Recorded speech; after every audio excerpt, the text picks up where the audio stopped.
வணக்கம். பரபரப்பு மீடியாவின் செய்திகளுக்காக நான் உங்கள் ஷர்மி.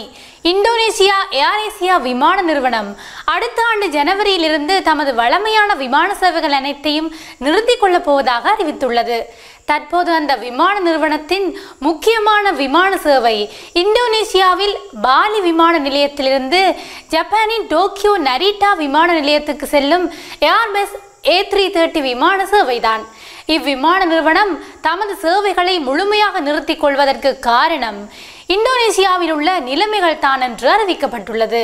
முக்கியமாக இந்தோனேசியாவின் பாலி நகரில் அடிக்கடி நடைபெறும் இயற்கையின் சீற்றம் காரணமாக விமான சேவை எப்போதுமே தாமதிக்கும் நிலை காணப்பட்டது. அது தவிர மோசமான காலநிலை காரணமாக விமானங்களின் பராமரிப்பு செலவும் மிகவும் அதிகமாகின்றது. இதனால் விமான நிறுவனத்தை பாலி நகரில் இருந்து வெற்றிகரமாக இயக்க முடியவில்லை என விமான நிறுவனத்தின் செய்தி தொடர்பாளர் தெரிவித்துள்ளார். இந்தோனேசியா AirAsia நிறுவனம் இந்த ஆண்டின் 3ஆம் காலாண்டில் $1.53 மில்லியன் நஷ்ட கணக்கு காட்டியுள்ளது. கடந்த ஆண்டு இதே காலப்பகுதியில் $2.15 மில்லியன் லாபம் ஈட்டியிருந்தது. இந்த பெரிய மாற்றத்துக்கு காரணம் செலவீனங்கள் 34% அதிகரித்ததுதான்.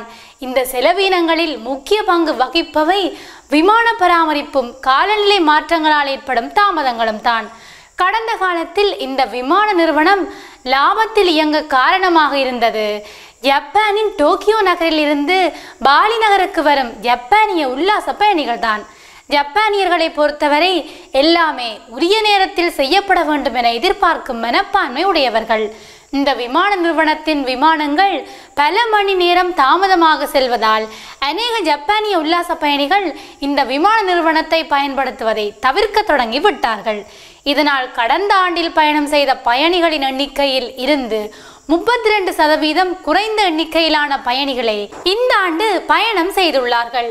இதனால் விமான நிறுவனத்தை தொடர்ந்து இயக்க முடியாமல் விமான சேவைகள் அனைத்தும் வரும் ஜனவரி மாதத்திலிருந்து நிரந்தரமாக நிறுத்தப்பட போகின்றன.